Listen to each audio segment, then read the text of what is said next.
បាទសូមជម្រាបសួរនិងសួស្តីដល់អ្នកទាំងអស់គ្នាសូមស្វាគមន៍មកកាន់ Channel Thierry U ថ្ងៃនេះផងដែរ Channel របស់យើងខ្ញុំមាននីតិសុខភាពមួយដល់បងប្អូនទាំងអស់គ្នាមុននឹងចូលដល់សេចក្តីនៃនីតិសុខភាពរបស់យើងខ្ញុំបាទសូម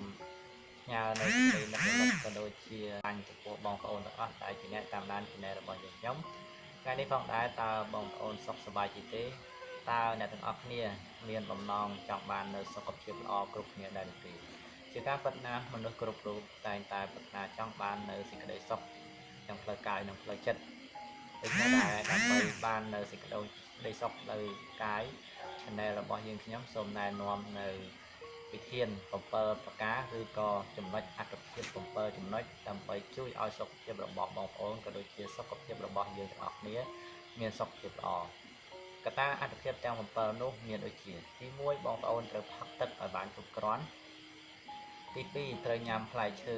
បន្លែផ្លែឈើឲ្យបានច្រើនទី3ត្រូវធ្វើការលំហាត់ប្រាណជាប្រចាំរៀងរាល់30នាទីម្ដងក្នុងមួយថ្ងៃ4គេងឲ្យបានគ្រប់គ្រាន់យ៉ាងតិចពី7ម៉ោងទៅ8ម៉ោងក្នុងមួយយប់5កាត់បន្ថយអាហារផ្អែមឬក៏អាហារផ្អាប់ជាដើមទី6សម្រាប់ផ្លាស់ប្ដូរអារម្មណ៍សោកសៅឬក៏បន្ធូរអារម្មណ៍តានតឹងសោកសៅ stress ទាំងឡាយទាំងពួងនោះជារៀងរាល់ថ្ងៃធ្វើការរំសាយទុក្ខកង្វល់ឬក៏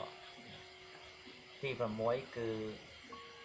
ធ្វើឲ្យអារម្មណ៍ស្រស់ស្រាយកាត់បន្ថយ stress និងបំបត្តិនៅភាពទុក្ខកង្វល់តោតពធទាំងឡាយទាំងពួង7ពិនិត្យសុខភាពជាប្រចាំរៀងរាល់ប្រចាំ3ខែម្ដង6ខែម្ដងនិង1ឆ្នាំម្ដងដើម្បីអនុវត្តនៅវិធានឬក៏អត្ថប្រយោជន៍ទាំង7នេះបងប្អូនត្រូវយល់ពីចំណុចមួយជាមុនសិនថាតើចំណុចទាំងមួយនេះមានអត្ថន័យបែបណាខ្លឹមសារបែបណានិងសេចក្តីពន្យល់បែបណាលម្អិតបែបណាផ្ដោតទៅលើអ្វីដែលបងប្អូនត្រូវតែធ្វើដើម្បីឲ្យបានសុខភាពល្អជាការពិតណាស់ទោះបីជាចំណុចទាំង7នេះល្អក៏ពិតមែនដើម្បីឲ្យមនុស្សយើងទៅអនុវត្តតាមប៉ុន្តែនៅមានសេចក្តីពន្យល់ជាច្រើនទៀតនៅក្នុងនេះដើម្បីឲ្យបងប្អូនយកទៅប្រើប្រាស់ក៏ដូចជាអនុវត្តនៅក្នុងជីវភាពប្រចាំថ្ងៃទី1បងប្អូនត្រូវផឹកទឹកឲ្យបានគ្រប់គ្រាន់ជាការពិតណាស់មនុស្សយើងគ្រប់គ្នាតែងតែពិសាទឹកឲ្យបានគ្រប់គ្រាន់តាមអ្វីដែលរាងកាយរបស់យើងប្រាថ្នាចង់បាន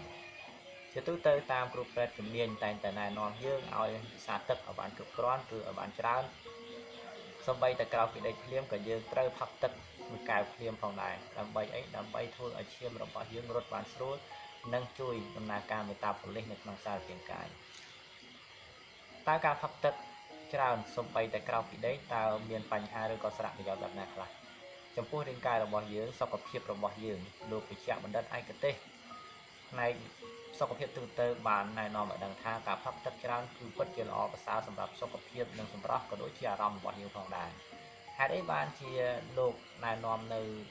ទស្សនៈឬក៏ចំណុចបែបនេះពីព្រោះតែទឹកមានតួនាទីច្រើននៅក្នុងសារពាង្គកាយរបស់យើងជាទូទៅនៅក្នុងខ្លួនរបស់យើងមានទឹកប្រមាណជា67%ទៅ93%ជាទូទៅទឹកនៅក្នុងខ្លួនរបស់យើងមានប្រមាណពី65ទៅ90%នៃរាងកាយទាំងមូលតែឯកសារខ្លះគឺ75%ឯកសារខ្លះ85%គឺទៅតាមប្រភេទនៃឯកសារប៉ុន្តែជាទូទៅគឺនៅក្នុងខ្លួនរបស់យើងមានទឹកប្រមាណពី75ទៅ80%ដែលជាឯកសារទូទៅនៅក្នុងប្រទេសកម្ពុជាទី1តួនាទីរបស់ទឹកគឺទី1ជួយឲ្យស្បែកស្រស់ថ្លាភ្លឺរលោងទន់អីជាដើមនោះនេះហើយគឺជាតួនាទីរបស់ទឹកគឺធ្វើឲ្យយើងមានសំណើមលើស្បែកជួយធ្វើឲ្យដំណើរមេតាបូលិសជាដើមទី2សារទឹកមានសារធាតុរាវដែលជួយចិញ្ចឹមកោសិកាស្បែកកោសិកាស្ដុំកោសិកានានានៅក្នុងខ្លួនរបស់យើងដែលជាទូទៅរាងកាយរបស់យើងមកកឡើងពីកោសិកាប្រហែលជា60កោតឬ60ទៅ100លានកោតដែលជាចំនួនច្រើនហើយរាងកាយរបស់យើងទាំងអស់មកកឡើងពីកោសិកាឬក៏ធាតុផ្សេងៗក្នុងរាងកាយជាទូទៅកោសិកាទាំងអស់នេះត្រូវការទឹកដើម្បីទ្រទ្រង់ជីវិតឬក៏សុខភាពឲ្យបានរឹងមាំនិងរស់រវើកទី3ទូនាទីរបស់ទឹកដែលគឺអាចជួយថែរក្សាតុល្យភាពសារធាតុរ៉ែមួយចំនួននៅក្នុងសារពាង្គកាយដូចជាសូដ្យូមក្លូរីតប៉ូតាស្យូមជាដើមអញ្ចឹងសារធាតុទាំងអស់នេះសុទ្ធតែត្រូវការទឹកដើម្បីជួយនៅដំណើរការរបស់វា ទី4ក៏តែផឹកទឹកមួយមុខអាចជួយបន្សាបជាតិពុលនៅក្នុងពោះវៀនឬក៏បន្សាបជាតិអាស៊ីតនៅក្នុងកាពះជាដើមក៏ដូចជាជួយសម្រួលដល់ការបន្ទោបង់ការបញ្ចេញចោលឬក៏ជួយសម្រួលដល់ប្រព័ន្ធរំលាយអាហារមិនឲ្យមានដំណើរការរអាក់រអួលឬក៏ជួយសម្រួលដល់ការរំលាយអាហារផងដែរទី5ជួយពង្រាវឈាមធ្វើឲ្យឈាមធ្វើដំណើរបានល្អស្រួលនៅក្នុងសរសៃឈាមបង្កកាត់បន្ថយការកកស្ទះឬក៏ឈាមខាប់ជាដើមលើសពីនេះទៅទៀតទឹកវាជួយតម្រូវឲ្យប្រព័ន្ធរបត់ឈាមរបស់យើងធ្វើដំណើរស្រួលគឺវាមាននាទីសម្រួលដល់ចលនារបស់ឈាមនៅក្នុងសរសៃឈាមឬក៏ជួយសម្រួលដល់អ៊ីស្តាមីនដែលជាសារធាតុនៅក្នុងសរសៃឈាមហ្នឹងដើម្បីបង្កើនជំរាបរបស់វាលើសពីនេះទៅទៀតទី6គឺទឹកវាជួយឲ្យយើងមានអារម្មណ៍ស្រស់ស្រាយល្អព្រមទាំងជំនួយដល់ខួរក្បាលរបស់យើងដឹងហើយថានៅក្នុងខួរក្បាលរបស់យើងមានទឹកប្រមាណជា 90% នៃខួរក្បាលទាំងមូលដែលមានបរិមាណច្រើនហើយវាជួយដំណើរការឲ្យយើង